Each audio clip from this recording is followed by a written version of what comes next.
The sky above the Pacific was a violent ocean of smoke and fire. At 30,000 feet, Captain Samuel Hawk Henders gripped the yoke of his B-29 Superfortress Morning Star, his knuckles white beneath his leather gloves. Sweat ran down his temple despite the icy draft slicing through the cockpit seams. Below him, Tokyo burned, a city transformed into a sea of molten red. The night was alive with chaos. Tracer rounds clawed upward, flak bursts shattering the darkness, and the rumble of engines trembling through the bomber's steel bones. "Flak at 2 o'clock, Sergeant Mullins barked from the right blister window. A second later, the boom shook the entire fuselage, the concussion throwing the crew against their harnesses. Shrapnel tore through the tail assembly and the smell of burning oil filled the cabin. Hawk's co-pilot, Lieutenant James Carter, swore under his breath, scanning the instruments. "Oil pressure dropping on number 3, Carter shouted. "Feather the prop," Hawk snapped, voice steady but sharp as a blade. The propeller on the right wing locked into position, dead. The plane yawed hard left, groaning under the asymmetric thrust. Hawk corrected, his jaw clenched so tight it ached. Below, the inferno that was Tokyo seemed to stretch forever. He could see the firestorms twisting, drawing oxygen into their vortex, consuming everything in their path: wood, steel, flesh. He hated this mission, hated the smell of napalm even through the oxygen mask, hated that war had reduced cities to targets on a map. But orders were orders. And tonight, the orders were simple: level the Shinjuku district, cripple the city's last standing manufacturing blocks. "Navigator, how far to target?" Hawk demanded over the headset. Lieutenant Donnie Price, 24 and baby-faced under his helmet, squinted at the glowing chart. "1 minute to release point, Captain. Bomb doors ready." "Radio status."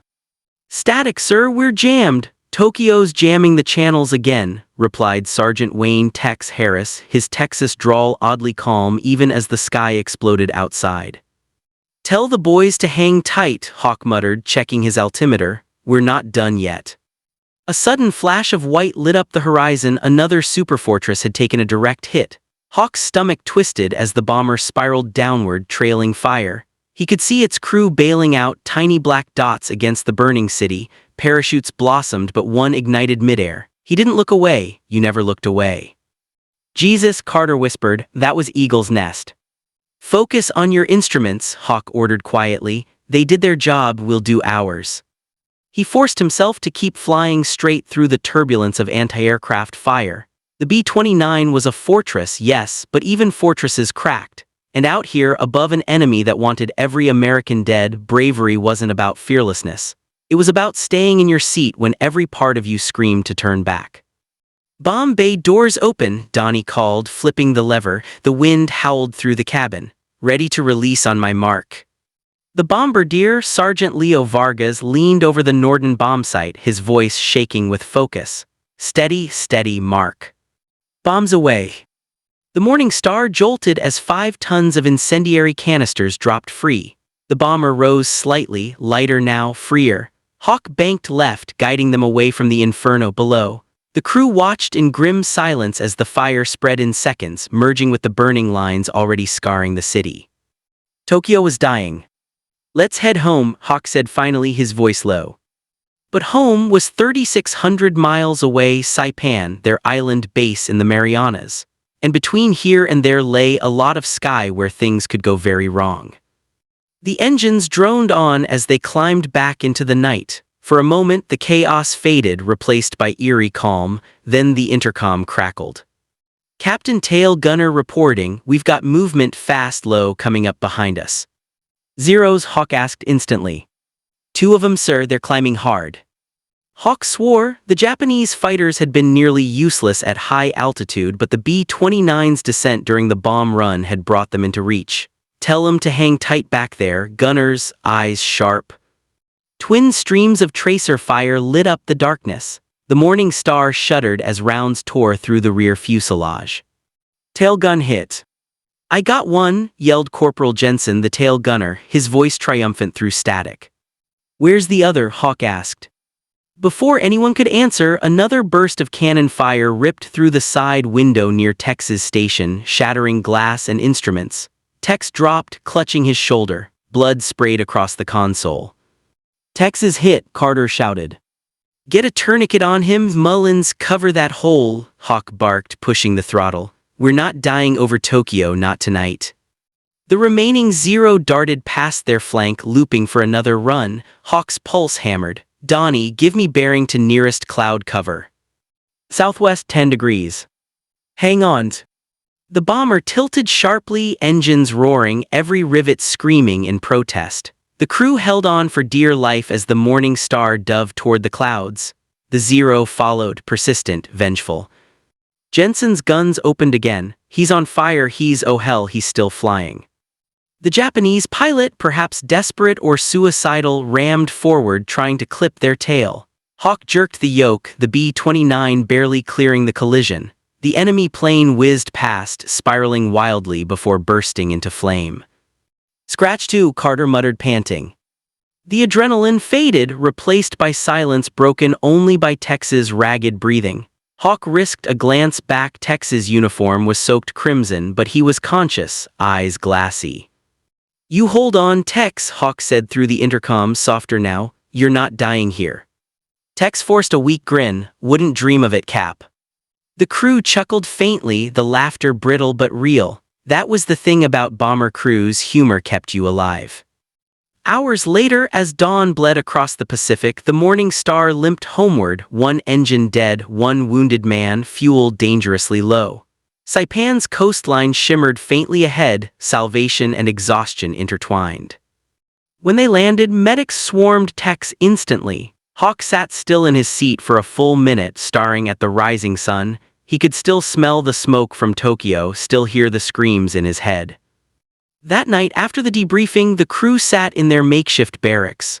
The air was thick with silence, interrupted only by the sound of crickets outside and the distant engines of other bombers returning late, or not at all. Donnie finally spoke. Sir, we dropped hell on them tonight. Hawk nodded slowly. Yeah. Think it'll end the war? Hawk stared at the floor, his expression unreadable. I don't know, Lieutenant, but it sure as hell ended something. The next morning, Colonel Adams called Hawk to his tent. The man's face was carved from stone, his eyes bloodshot from too many sleepless nights. Good work last night, Adams said, though there was no pride in his voice. Command's reviewing your report. You'll fly again in 48 hours. 48, Hawk frowned. We need time for repairs, one engine's shot and Tex. Tex will live, Adams interrupted. As for the ship, mechanics are already working. We're short on experienced crews, Henders. Washington wants results. Hawk bit down his frustration. Sir, the men will do as ordered, Adams cut in. We've got a new target, Nagoya. Intel says it's crawling with fighter plants. You'll lead the squadron. Hawk saluted, but his chest felt heavy. As he left the tent, Carter caught up with him outside. So we flying again? Yeah, Hawk said grimly. Nagoya this time. Carter let out a low whistle. Hell of a follow-up. Yeah, hell's the right word. The next 2 days were a blur, repairs, briefings, restless sleep.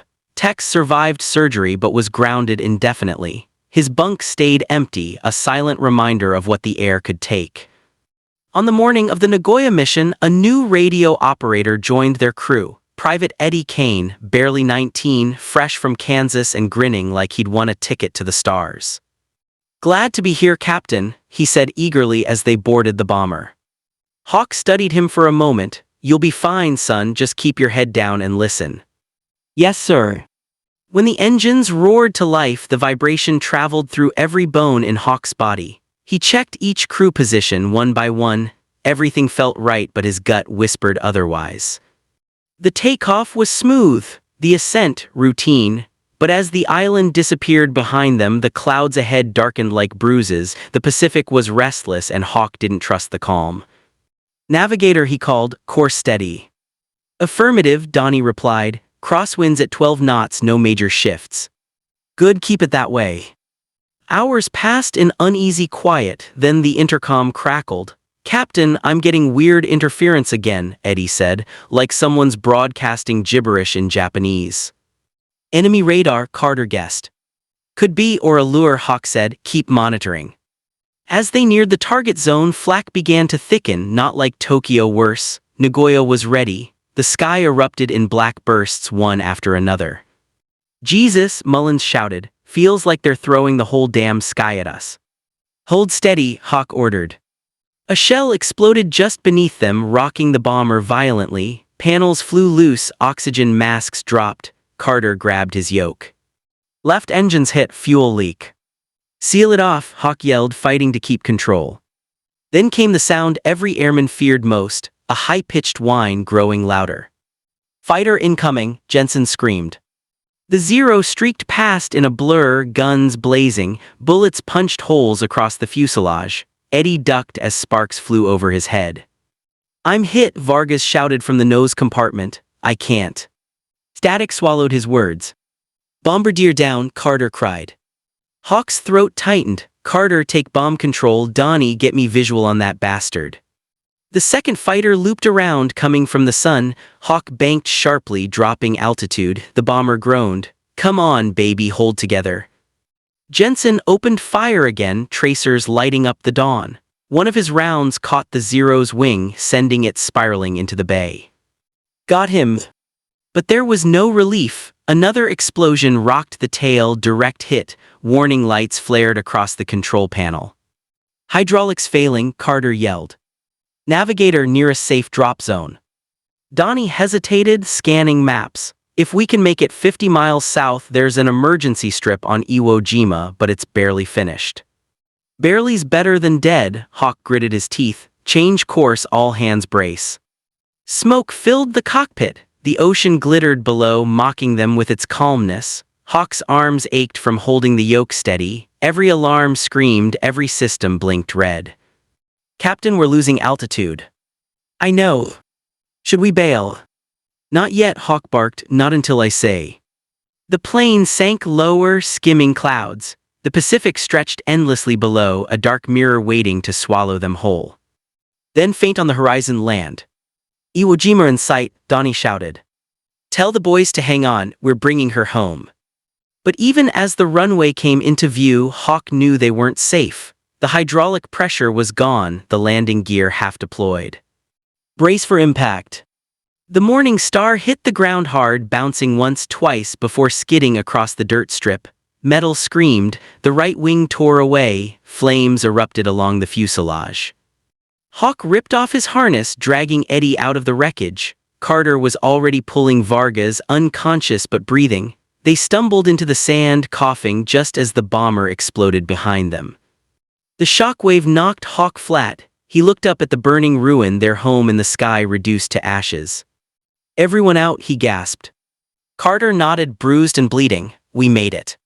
Hawk stared at the flames, heart pounding. Around him, the wind carried the smell of smoke and salt. For the first time since the war began, he felt something cold and strange, doubt. He whispered almost to himself, how many more flights till the sky runs out of us? The smell of burned metal lingered for days. On Iwo Jima's airstrip, what was left of the Morning Star sat as a twisted carcass, blackened and silent under the unforgiving Pacific sun.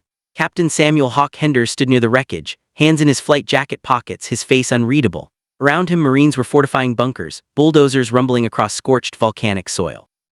The island had only recently been wrested from the Japanese, and it looked every inch the battlefield it had been. Sir, said Lieutenant Carter, limping slightly as he approached, his right arm wrapped in gauze. Mechanics say she's unsalvageable. We can strip the guns, but that's about it. Hawk nodded slowly, his gaze still fixed on the smoldering remains. Strip her down then, no use leaving good steel for the next storm. Feels wrong though, Carter said quietly, she got us this far. Hawk didn't answer. He reached down, picking up a twisted piece of fuselage, its silver paint scorched black, a faint outline of the plane's name still visible, Morning Star. He rubbed the soot with his thumb, then dropped it. She did her job, he said finally. Now we do ours. The crew had survived the crash, barely. Vargas, the bombardier, had broken 2 ribs and suffered a concussion. He lay in a medical tent now, half-conscious and rambling about firestorms. Donnie Price, the navigator, was nursing a fractured wrist but refused to rest. Not till I draw a new map, he said. Eddie Kane, the young radio operator, hadn't stopped packing since the crash. He was haunted by guilt, by fear, by the sound of Vargas's screams when the plane hit the dirt. For Hawk, the crash had changed something deeper. In the air, he'd always been sure, every decision clear, every command absolute, but now, standing on land, the world felt uncertain. The war was changing, shifting under their feet. They were winning, everyone said, but it didn't feel like victory. It felt like endurance. 2 days later, a transport plane arrived from Saipan carrying replacement parts, ammunition, and an officer from command, Major Ridley. He was short, stocky, with the permanent scowl of a man who'd seen too many briefings and not enough battle. "Henders," Ridley said curtly, handing him a folder. "Your crew's reassigned. You'll take command of a new B-29 Sky Vulture. She's waiting back on Saipan." Hawk frowned. "You're putting us back in the air already." Ridley snorted. "You think the war waiting for anyone? You fly again in 48 hours. Carter's jaw tightened. "We just survived a crash landing, Major. Our bombardier's not even." Ridley cut him off with a glare. "You'll have a replacement. Sergeant Andrew Lowell transferred from the 498th. You'll meet him on base." Hawk said nothing, just nodded. Orders were orders. But that night, sitting outside the tent with a canteen of coffee and a head full of smoke, he thought about techs still recovering on Saipan and about the ones who hadn't made it back at all. The next morning, they boarded a transport back to base. The flight was long, silent. Eddie sat by the window, staring at the endless blue of the Pacific. "Sir," he said finally, voice barely above the engine hum, "do you ever think about them, the ones we bombed?" Hawk turned to him slowly. "Every damn day." Eddie swallowed hard. "Then how do you keep flying?" "Because if I don't," Hawk said, his tone flat but heavy, "someone else dies in my place." Saipan shimmered on the horizon by afternoon, an island of palm trees, coral reefs, and constant war. The runway was alive with motion, bombers taking off, mechanics shouting, jeeps roaring past in clouds of dust. To outsiders, it might have looked like controlled chaos. To those who lived it, it was simply life. The Sky Vulture awaited them, a gleaming silver B-29 fresh from the assembly line, smelling of oil and new paint. Hawk walked around her slowly, eyes sharp, hand brushing along her smooth side. "She's clean," he said to Carter. "Too clean." Carter chuckled. "Give her a week with us, she'll fit right in." Inside the hangar, they met their new bombardier, Sergeant Andrew Lowell. He was tall, lean, with a cigarette dangling from his lip and an attitude that walked the line between confidence and arrogance. "Captain Henders, right?" he said, extending a hand. "Heard about the Tokyo and Nagoya runs. You fly tough." Hawk shook his hand. "We fly smart. Tough doesn't always live long." Lowell smirked. "Fair enough." Donnie glanced at Carter and whispered, "This guy's gonna be fun." Over the next 24 hours, they trained with the Sky Vulture, running drills, checking instruments, and relearning her quirks. Every B-29 had a soul of its own, some cooperative, some stubborn. This one hummed differently, smoother, quieter. It made Hawk uneasy. That evening, while the rest of the crew rested, Hawk sat in the operations tent with Colonel Adams, who looked even more exhausted than before. Maps of Japan covered the walls, marked with circles, red pins, and scribbled notes. "New orders," Adams said, lighting a cigarette. "We're shifting focus. Command's planning low-altitude incendiary raids, less altitude, more accuracy." Hawk frowned. "Low altitude, sir, that's suicide. Will be in range of every gun they've got." Adams exhaled smoke. "I know, but we're running out of patience. The faster we burn their cities, the faster this ends. Or the faster we burn ourselves." Adams gave him a long, weary look. "You think I don't know that? You think I sleep at night?" Hawk said nothing. There was nothing to say. Their next mission came 2 nights later. Osaka, the second largest city still standing, its industrial sector was the target. The Sky Vulture would fly in formation with 15 other bombers, all loaded with napalm and phosphorus. The takeoff was smooth, the climb steady. Hawk sat in the pilot's seat, every movement automatic now, adjust trim, check throttle, scan the horizon, but his mind was elsewhere. He thought of Tex. He thought of Vargas's groans in the tent. He thought of Eddie's question. "Sir," Carter's voice broke the silence. "You okay?" Hawk nodded, "Just thinking." "About what?" "About how many times we can tempt death before it starts paying attention." They flew low that night, too low. The moonlight painted the waves silver as the formation crossed the sea. When Osaka appeared ahead, its lights dimmed by blackout orders, the air turned thick with tension. "Target ahead," Donnie called, eyes on his chart. "We're on course." Lowell, Hawk said, "You better make those bombs count." Lowell cracked his knuckles, adjusting the bomb sight. I didn't come this far to miss, Captain. As they neared the city, searchlights stabbed the sky, white beams slicing through darkness like swords. Flak began instantly, black bursts blooming all around them. The sky vulture rocked violently, alarms blaring. Stay steady, Hawk shouted. Hold the line. Tracer fire streaked past the nose. The radio crackled, voices screaming, orders overlapping. Eagle 2 hit, she's going down. Christ, Carter muttered, they're tearing us apart. Lowell's voice cut through the chaos. Almost there, steady mark. The bombs released. Seconds later, the city below ignited, streets glowing like veins of fire. The flames spread with horrifying speed, consuming block after block. Bombs away, Lowell said, leaning back with a grim grin. Hell's open for business. But the relief was short-lived. Enemy fighters incoming, Jensen shouted from the tail, 6 of them coming fast. Gunners engage, Hawk barked. The air filled with gunfire, the bomber vibrating from the recoil. Eddie shouted into the radio, trying to relay their position, but static drowned him out. 1-0 came straight at them, cannon fire shredding through the left wing. Flames erupted. Fire in engine 2, Carter yelled. Shut it down. They dropped altitude fast, smoke trailing behind them. Another fighter swooped past, bullets hammering the fuselage. Donnie cried out, blood splattered his map. I'm hit, he gasped, clutching his arm. Carter, get him patched, Hawk snapped. The sky vulture lurched violently as another explosion rocked the underside. The smell of fuel filled the cabin. Fuel tanks punctured. We're not gonna make it to Saipan, Carter shouted. We'll be lucky to hit the water. Nearest island, Hawk demanded. Donnie gritted his teeth, scanning with his good hand. Amami Ashima, small island, enemy held, 60 miles west. Enemy held, Carter repeated flatly. Hawk met his gaze. You got a better idea. They banked hard, engines coughing. Smoke poured through the vents. The Japanese fighters gave chase for several minutes, then peeled away, either out of ammo or assuming the Americans were finished.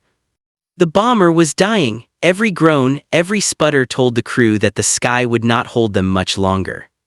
Brace for ditching, Hawk ordered. We're putting her down near the coastline.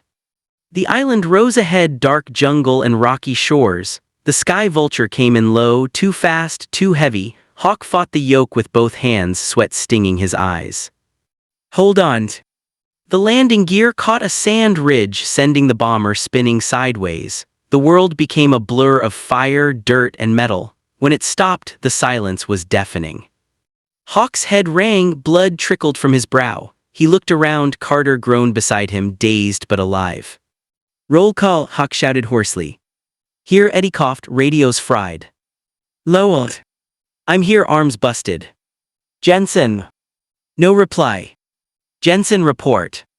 Still nothing. Hawk pushed himself up, stumbling through smoke toward the tail section. It was gone, blown clean off. His stomach sank.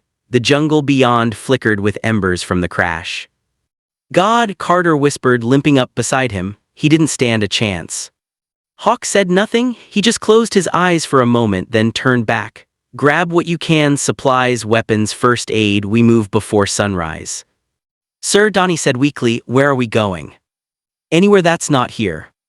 By dawn, they'd made it into the jungle. The sky vulture still burned faintly behind them, smoke curling into the pink sky. The air buzzed with insects, and somewhere in the distance they heard Japanese voices. Enemy patrols, Carter whispered. Hawk nodded. We move east, find water, high ground, we'll figure out extraction after.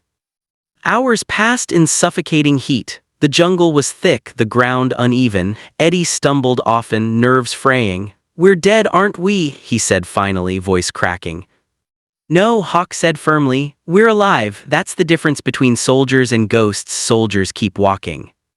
They found a small stream by afternoon and made camp under a rocky overhang. Donnie collapsed instantly, pale from blood loss.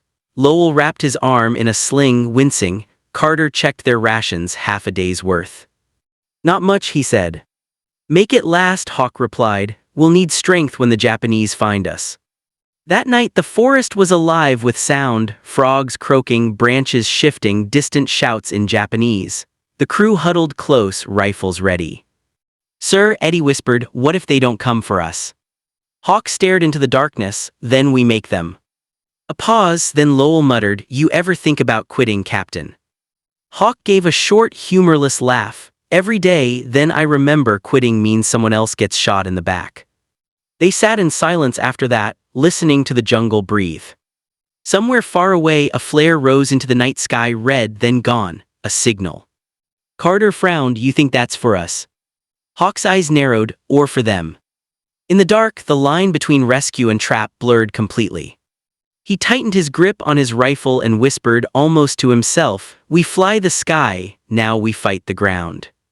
And as dawn crept over the island, lighting the wreckage of the Sky Vulture in the distance, Captain Samuel Henders led his men deeper into enemy territory, unsure if the next step would bring salvation or death. To be continued, the jungle was a suffocating wall of green. Every breath the men took came heavy, thick with humidity and the stench of rot. Captain Samuel "Hawk" Henders led the small, battered group through the undergrowth, machete swinging rhythmically as he carved a path. Behind him, Carter limped but kept pace, while Donnie, pale and sweating, stumbled with every few steps. Lowell's arm was tightly wrapped in bandages fashioned from torn flight suits, and Eddie trudged silently at the rear, clutching the rusted Thompson he'd salvaged from the wreck. They'd been walking since dawn, following a faint trail east away from the crash site. Somewhere behind them, the Sky Vulture's remains still smoldered. Hawk had ordered no one to look back. Looking back got you killed. The only sounds were insects, distant surf, and the occasional shout in Japanese enemy patrols, close enough to make their skin crawl. By noon, the heat was unbearable. They stopped near a clearing where a small stream cut through the earth. Hawk motioned for silence, crouching low. He studied the terrain carefully, scanning for tracks, nothing but the prints of wild pigs and birds. All right, he whispered, water up, 10 minutes then we move. Eddie dropped to his knees, scooping handfuls of water into his mouth like a man dying of thirst. Donnie sat down heavily, gasping. Carter unslung his rifle, eyes scanning the tree line. Lowell broke the silence first. You think command even knows we're alive? Hawk didn't answer. He stared at the canopy, the sunlight bleeding through like shattered glass. Carter exhaled, if they don't, they'll soon enough, once we don't report in. Yeah, Lowell muttered, after we've been picked apart by mosquitoes or the Japs. Eddie glanced up, you really think they're that close? Lowell's grin was humorless, kid, they're everywhere, you just can't see them yet. Enough, Hawk said sharply, you start thinking you're already dead, you make it true. The others fell silent. Leadership came naturally to Hawk, but it weighed heavier now.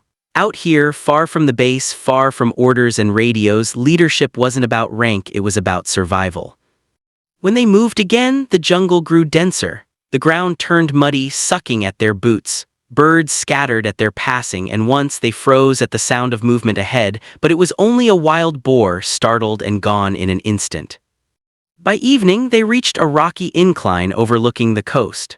The sun dipped low, painting the sky with bruised colors. From the ridge, Hawk could see the sea, endless, empty blue, and somewhere out there, Saipan waited.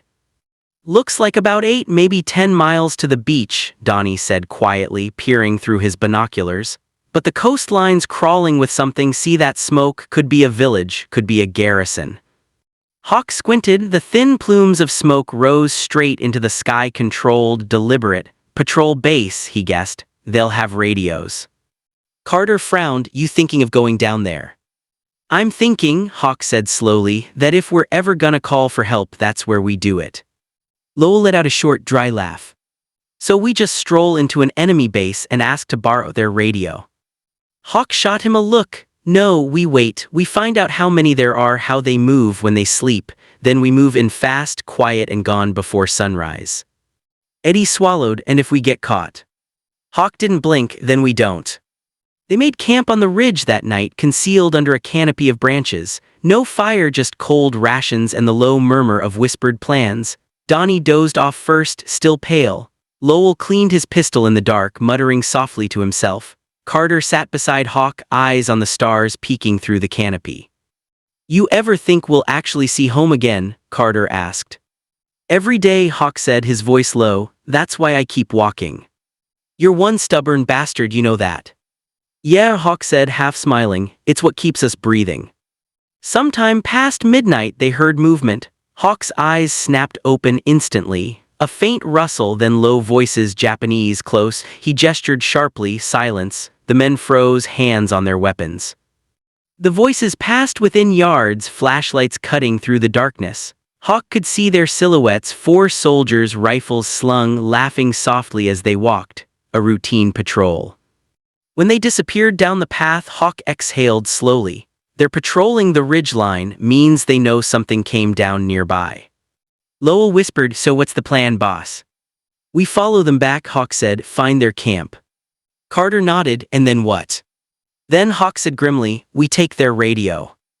They waited until dawn before moving. The jungle felt even more alive in the morning, sunlight breaking through like fire, insects buzzing in swarms. The trail the patrol had taken was faint but clear. They followed it downhill, weapons ready. By mid-morning, they reached a clearing that overlooked a small encampment nestled near the beach. Hawk counted quickly: 2 tents, a truck, a few makeshift shacks, about 15 men total. 15, Carter murmured, too many for SDR. Carter and Lowell slipped away first, crawling through underbrush toward the trucks. Hawk led Eddie and Donnie toward the tents, staying low. They reached the camp perimeter without incident. Hawk peered inside the main tent. There it was, a radio set, its operator asleep beside it. He signaled Eddie, who crept in quietly, knife ready. 1 quick strike, clean, silent. The man slumped without a sound. Eddie froze, breathing hard, but Hawk's nod steadied him. Get the gear, Hawk whispered. Eddie packed the radio unit into a canvas satchel while Donnie checked the desk for maps. Then, a sharp crack split the air, a gunshot. Shit, Carter's voice shouted from the other side. Move, Hawk barked. Chaos erupted. The camp exploded into noise, shouts, alarms, flashlights cutting through the dark. Hawk grabbed Eddie and shoved him toward the trees. Go, G.O. Donnie followed, clutching the maps. Behind them, Carter and Lowell fired in short bursts, covering the retreat. Bullets whizzed through the leaves. Keep moving, Hawk shouted.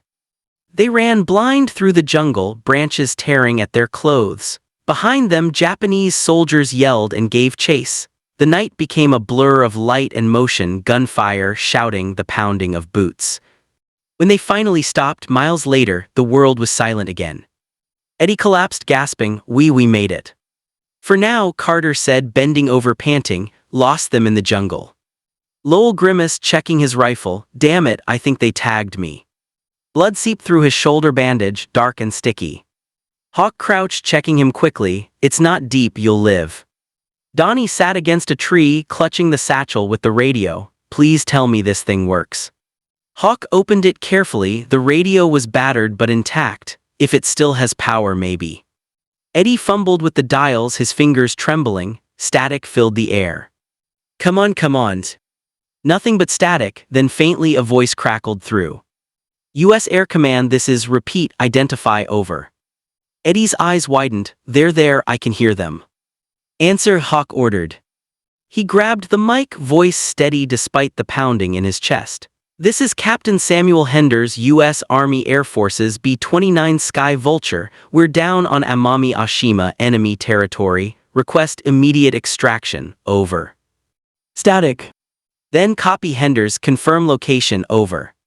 Donnie grabbed the map, tracing quickly. We're at grid 26 by 91 near the eastern ridge. Hawk relayed it. Roger that, came the faint reply. Hold position, rescue by seaplane at dawn if safe, repeat if safe. The transmission cut. Eddie stared at Hawk, they're coming. Maybe, Hawk said, if the Japanese don't find us first. The night dragged on forever, none of them slept. Every rustle in the dark made hands tighten on weapons.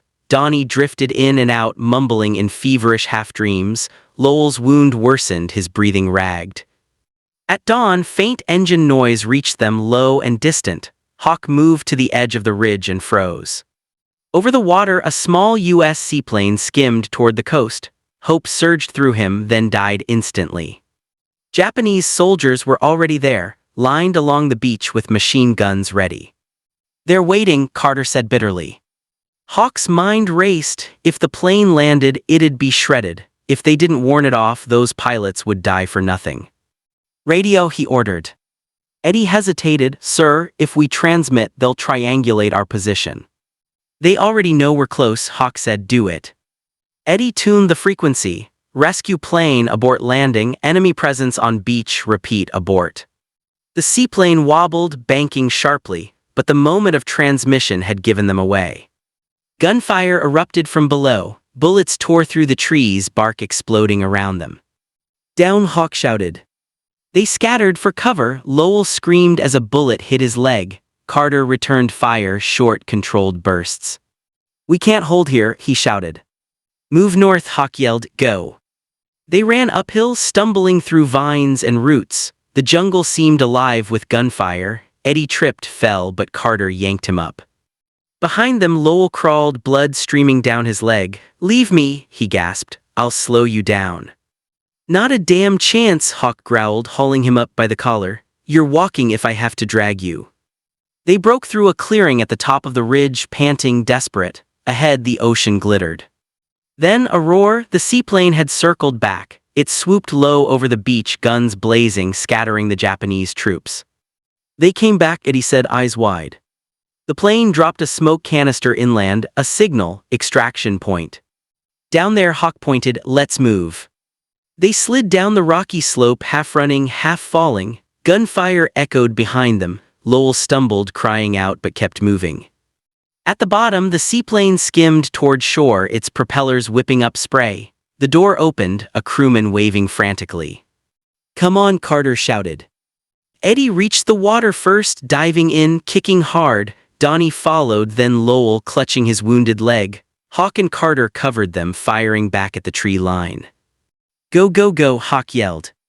Eddie reached the plane, hands grabbing the side. Strong arms pulled him aboard. Donnie was next, then Lowell, screaming as he was lifted. Captain, Carter shouted, your turn. Hawk fired one last burst, then ran. Bullets hissed into the water around him. He dove, swimming hard, lungs burning. Carter followed, close behind. Hands reached out, pulled them in. The door slammed shut. Punch it, Hawk gasped.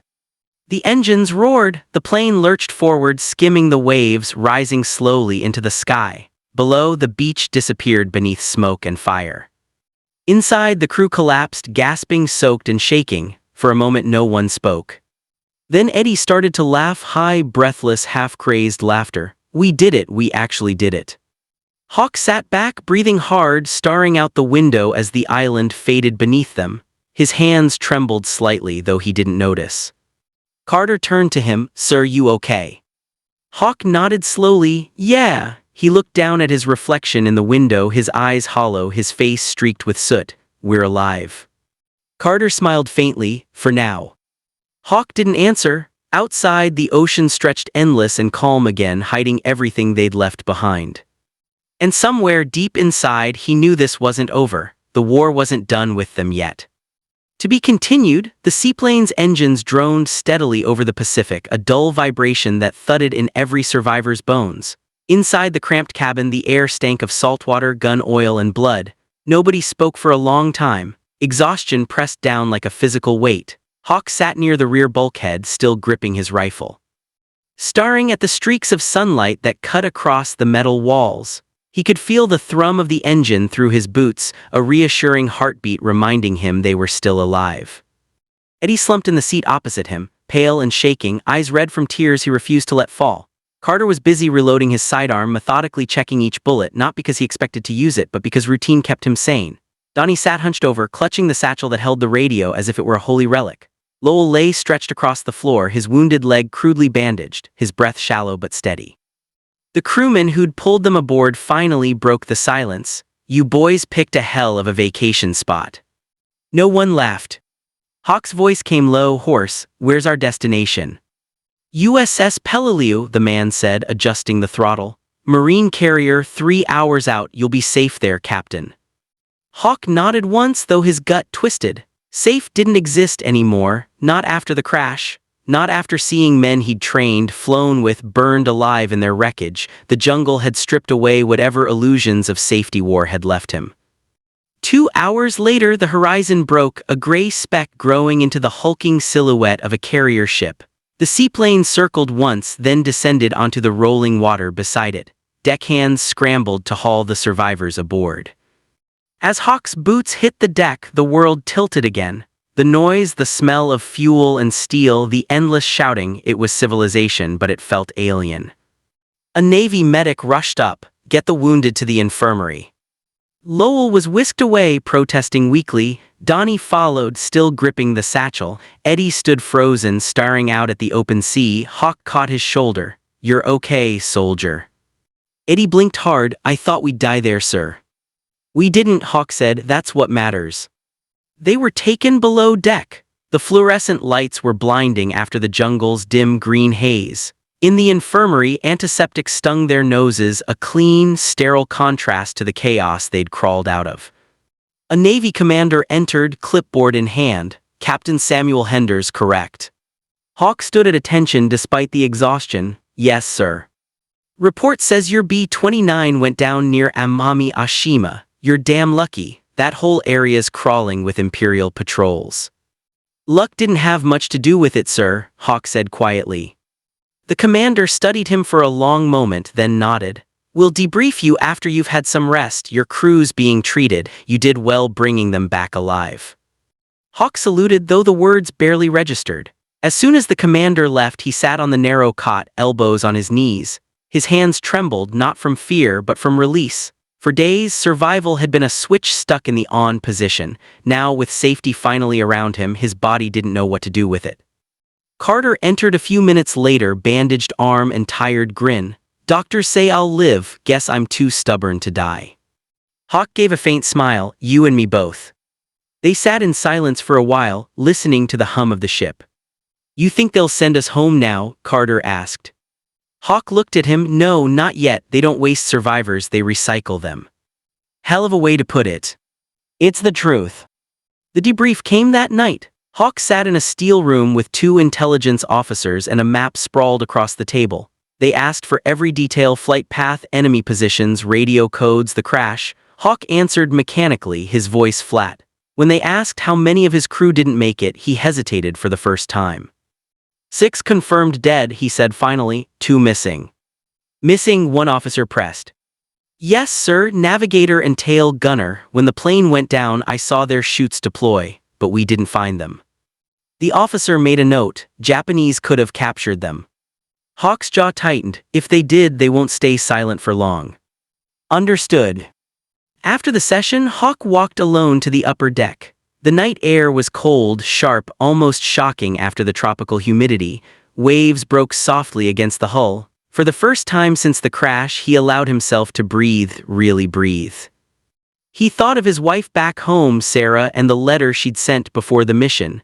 "Come home safe, Sam, you've done enough." He smiled bitterly. There was no enough in this war. The next morning, word came down from command. Hawk and his men were being reassigned. They were given 2 days to rest aboard the Peleliu before orders came through: Operation Firestorm, the preliminary strike for Okinawa.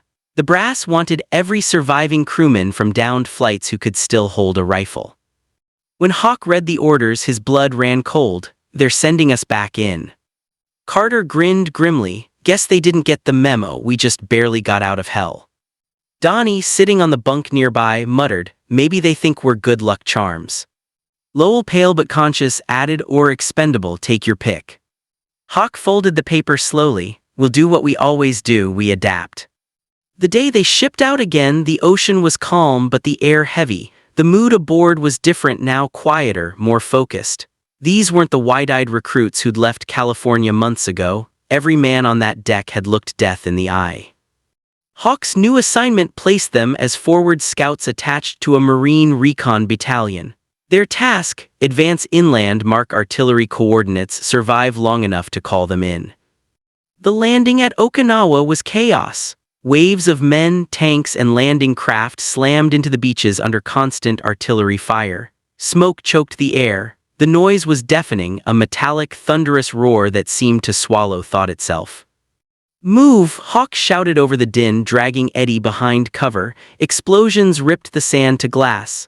bodies fell and were trampled by the next wave. Carter fired short bursts from his rifle, covering the right flank. "We need to get to that ridge," he shouted. Hawk nodded. "Donnie, coordinates." Donnie fumbled with his map case, bullets snapping past his head. 200 yards east up that hill. "Then that's where we're going," Hawk yelled. "Go." They sprinted through the smoke, diving behind shattered terrain, each step a miracle. The Japanese had fortified the ridges with tunnels and machine gun nests. Every inch forward was bought in blood. By the time they reached the ridge, Hawk's ears rang from the concussions. Lowell was hit again, shrapnel to the side, but still crawling, still firing. They dug in behind a broken bunker. Hawk grabbed the radio, calling out coordinates. "This is Recon Team Able, fire mission on grid 67902, repeat 67902, heavy resistance." The reply came fast. "Copy Able, artillery inbound, keep your heads down." Seconds later, the world exploded. The hill erupted in flame and smoke as shells screamed down from offshore battleships. The shockwave rolled through them, rattling teeth and bones. When the barrage ended, silence fell, unnatural and heavy. Carter was the first to stand. Jesus Christ. The ridge that had pinned them down was gone, flattened, smoking, nothing left but charred earth and shattered concrete. "Mission accomplished," Hawk said softly. They moved forward cautiously, clearing what remained. Bodies, American and Japanese alike, littered the ground. Eddie stumbled, covering his mouth, retching. Hawk put a hand on his shoulder. "Don't look, keep moving." Hours blurred into days. The battle for Okinawa stretched endlessly, a grinding slaughter that tested every shred of sanity. They slept in mud, ate rations that tasted like ash, and fought for ground that seemed cursed. At night, they'd hear the wounded crying in the dark, calling for medics who'd never come. During the day, they advanced yard by yard, counting survival in minutes. Donnie cracked first. It happened on the 6th night during a lull in fighting. They were holed up in a ruined farmhouse, rain leaking through the roof. Donnie sat apart, staring at his hands. "I keep seeing them," he said suddenly. Hawk looked up. "Who?" "The ones we left behind, back on the island, the ones burning in that plane." Hawk said nothing. Donnie's voice trembled. "Every time I close my eyes, I smell it, the smoke, the screams." He pressed his palms to his temples. "They're still there." Carter moved closer. "Hey, don't go there, Donnie, we made it out." "Did we?" Donnie's laugh was hollow. "Because I don't feel like I did." Hawk's tone was steady. "You can't bring them back, you honor them by staying alive." Donnie looked up, eyes wild. "Alive for what, Captain? So they can send us back into another meat grinder." Before Hawk could answer, an explosion rocked the building. The roof caved in, screams filled the air. "Mortar fire!" "Positions!" Hawk shouted. They scrambled for cover, firing back blindly into the darkness. The Japanese counterattack came swift and brutal, bayonets flashing, grenades rolling through the mud. Carter gunned down 2 men before taking a hit to the shoulder. Lowell crawled to drag him back, blood mixing with rain. Donnie fired until his rifle jammed, then used it as a club, screaming incoherently. Hawk was everywhere at once, shouting, shooting, dragging the wounded. The air was chaos, pure and animal. When the smoke cleared, the attack had broken. Bodies lay strewn across the yard. But Donnie was gone. Hawk found him 20 yards out, face down in the mud, hand still gripping his useless rifle. He'd been shot clean through the chest. For a long time, Hawk just stood there, rain washing the blood away. Carter limped up beside him. "Sir." Hawk didn't answer, he just stared at Donnie's lifeless form. When he finally spoke, his voice was hollow. "We'll bury him here, we don't leave our own behind." They did it quietly under gray skis, using their helmets as shovels. No priest, no ceremony, just 4 men standing in the rain, too tired to cry. That night, Hawk sat alone, staring at the flickering flame of a cigarette. Carter approached. "You can't carry it all, Captain, none of us can." Hawk didn't look up. "If I don't, who will?" Carter hesitated, then said softly, "You're not God, you're just the one who lived." Hawk exhaled smoke, eyes distant. "That's the curse." Outside, thunder rolled over the island. The next offensive was hours away. And deep down, Hawk knew one thing: the war would end someday, but the fight inside him never would. To be continued, the morning after Donnie's burial came with no sunrise, only smoke. The horizon glowed a dull red from artillery fire and the air trembled with distant thunder. Captain Samuel Hawk Henders awoke in a shallow foxhole, his body stiff, his thoughts heavier than the mud clinging to his boots. The world smelled of rot, oil, and cordite. He stared at the sky for a long time, his face expressionless. Beside him, Carter stirred, wincing as his bandaged shoulder brushed the dirt. "Morning, Captain," he muttered, voice rough.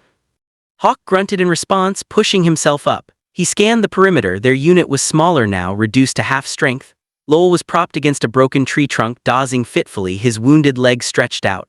Eddie was on watch, nervously glancing at the tree line where the jungle met open field. Every sound, a rustling leaf, a snapping twig, made him flinch.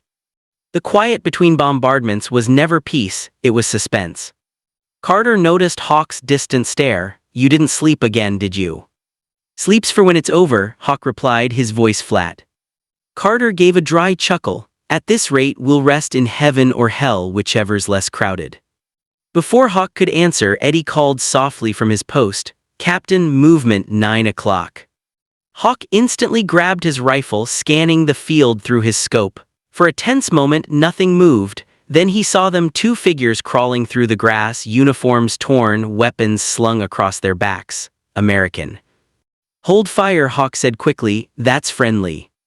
The two men stumbled closer until they collapsed near the foxhole. Marines, filthy, exhausted, eyes wide with the same hollow look Hawk's crew had worn since the crash. One of them, a sergeant, gasped, "You guys from the airfield?"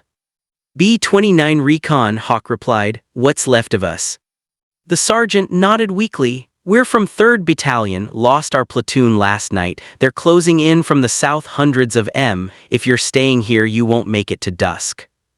Hawk's stomach tightened. He turned to Carter. "We're moving." "Where to?" "North Ridge, higher ground, better sightlines. If the Marines pulled back, we can't stay exposed."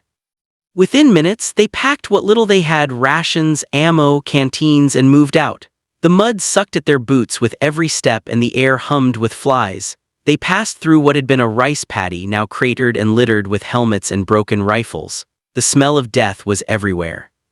As they moved uphill, Lowell limped, leaning on Eddie for support. "If this keeps up," he grunted, "I'll have one leg shorter than the other." Eddie forced a thin smile. "You're still faster than me." "Only because you're still scared," Lowell shot back, though there was no malice in it, just fatigue. By noon, they reached the ridge, a jagged rise overlooking the valley below. Smoke from artillery drifted across the landscape, twisting into strange, ghost-like shapes. From up here, they could see the movement, Japanese troops advancing through the forest, hundreds strong, like ants spilling from a nest. "Christ," Carter whispered, "there's no end to them." Hawk crouched behind a boulder, peering through binoculars. "We're not stopping them. We just need to survive long enough to get a signal out." "Radio's fried," Eddie said quietly. "Then we fix it." Hawk pulled Donnie's satchel from his pack and laid it open. The radio inside was cracked, wires dangling. Donnie had guarded it with his life, and now it was their only link to anyone who might still be alive out there. Hawk studied the components, his mind moving mechanically. "Lowell, give me your knife. Carter, see if that spare battery still holds a charge." They worked quickly, hands trembling not from fear but exhaustion. Sweat stung their eyes and the constant echo of distant gunfire kept their nerves taut. An hour passed, too. Finally the radio sputtered, then crackled faintly. Eddie leaned forward, heart pounding. "It's working." "Maybe," Hawk muttered, twisting a knob, "if we can get a signal past the interference." He keyed the mic. "This is Captain Henders, U.S. Army Air Corps Recon Unit. Coordinates, approximate grid 7721. We are alive. Request extraction or artillery support. Over." Static, then faintly, "Copy 7721, hold position. Assistance inbound, ETA unknown." The message broke up, but it was enough. Eddie nearly cried. "They heard us." Hawk nodded slowly. "Now we hold." They set up defensive positions around the ridge, using fallen logs and rocks as cover.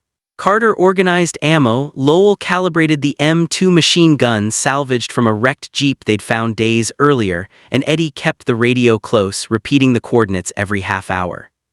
For a few hours, the war seemed to hold its breath. but as dusk approached the enemy came.